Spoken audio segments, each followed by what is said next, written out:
So today we'll discuss coherence length and origin of energy gap. So before starting coherence length and energy gap, I will explain you in brief GL theory, that is Ginzburg-Landau theory, abbreviated as GL theory. GL theory was given before BCS theory, and this theory successfully explained the properties like London penetration depth and coherence length. Ratio of London penetration depth to coherence length determines the flux penetration, which helps in distinguishing type 1 and type 2 superconductors. So in 1937, Landau proposed a theory for second order phase transition which involves latent heat. And according to this theory, order parameter vanishes across phase transitions. So we can say that order parameter is an indicator of phase transition. It is non-zero for t is less than Tc, and it is 0 for t is greater than Tc. For example, for ferromagnetic to paramagnetic transition, magnetization can be the order parameter. So in ferromagnetic state, for t is less than Tc, magnetization is not equal to 0, and for paramagnetic, that is for t is greater than Tc, magnetization is 0. Similarly, in superconductors, energy gap of the excitation spectra can be taken as order parameter, and in superconducting state, that is for t is less than Tc, this energy gap is non-zero, and in normal state, that is when t is greater than Tc, energy gap is 0. According to GL theory, coherence length is given by this relation where alpha is a constant.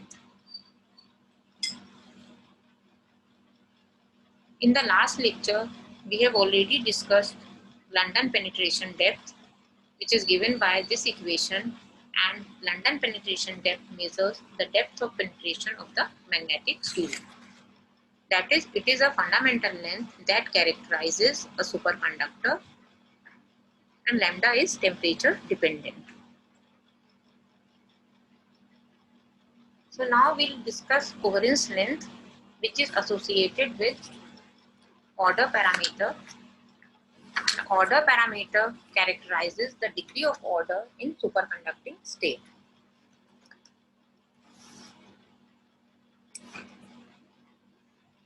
This figure shows the variation of magnetic field and the order parameter through an interface between the normal and superconducting region. So this is superconducting state. Here we have normal state, and coherence length can be defined as the distance within which the order parameter changes from its maximum value in bulk superconducting state or superconducting region to 0 in the normal region.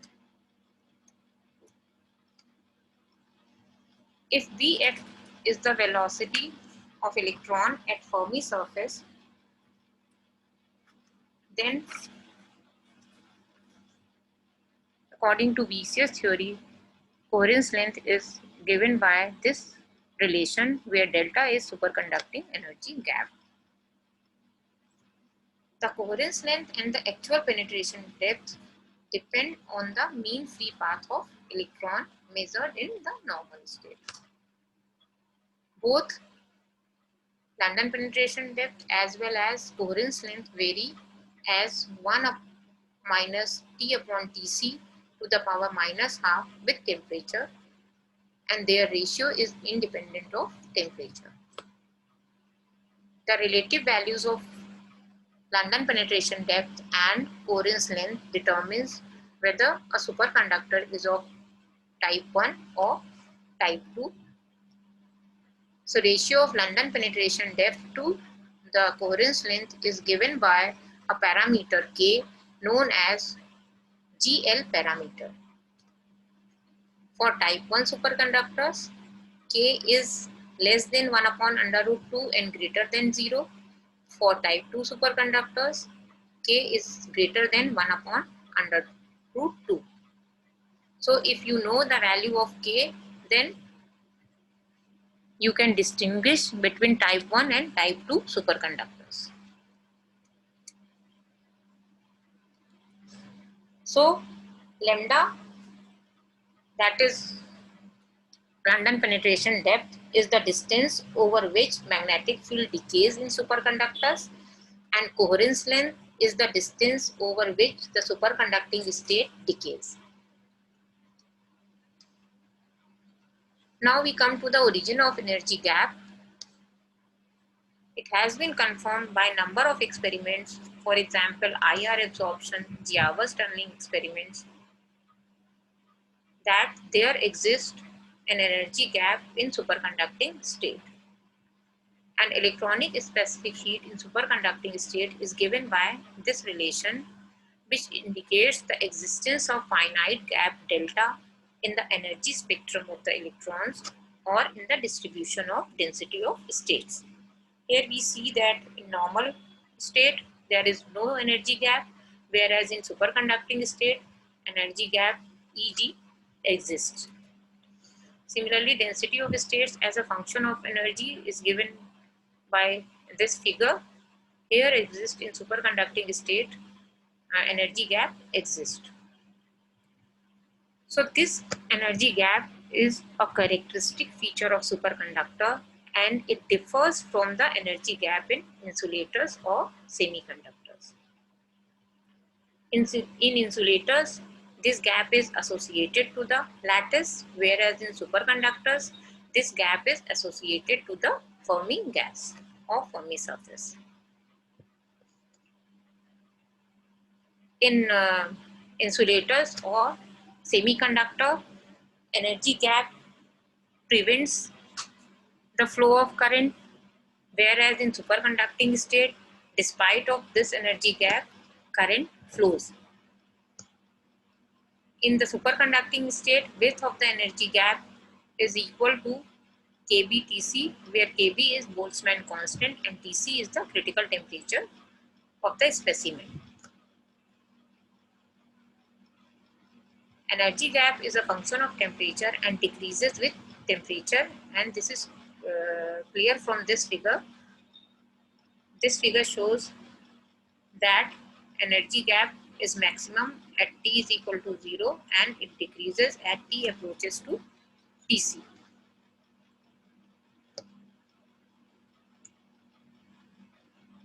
Energy gap at 0 degree Kelvin and critical temperature for some superconductor is given in this table. For some elements,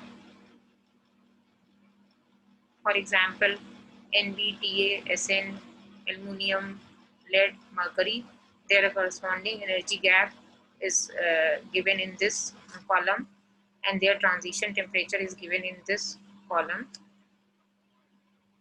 and ratio of Eg to kBTC, this is equal to approximately nearly 3.5. So it has been also confirmed from experiments that ratio of Eg to kBTC is nearly 3.5 for most of the metals. So the main conclusion is this, that energy gap which exists in superconducting state is different from the energy gap which exists in the case of insulators or semiconductors.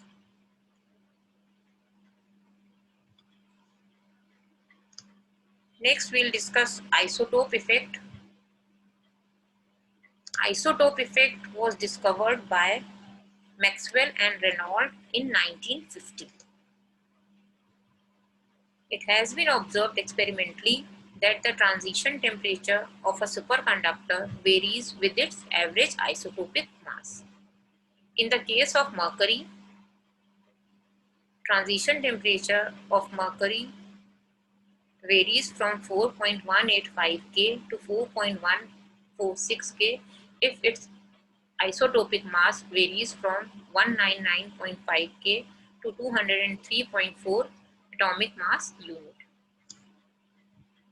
Experimental results show that Tc is directly proportional to m to the power minus alpha. So that is m to the power alpha Tc is equal to constant, where alpha is the isotope effect parameter and its value is nearly equal to half. So substituting alpha is equal to half, we'll get Tc m to the power half is equal to constant, which is equation number 1. We also know that Debye temperature theta d of the phonon spectrum is related to mass as equation number 2, that is theta d m to the power half is equal to constant. So therefore from equation number 1 and equation number 2, Tc upon theta d is equal to constant, or in other words Tc is directly proportional to theta d and directly proportional to m to the power minus half or under root 1 upon under root m. So conclusion drawn from isotope effect is these results indicate that the lattice vibrations are likely to be involved in causing superconductivity, but isotope effect could not explain that how these lattice vibrations are involved. So therefore electron phonon electron interaction plays an important role. So the isotopic mass can enter in the process of formation of superconducting phase of electron states only through electron-phonon interaction.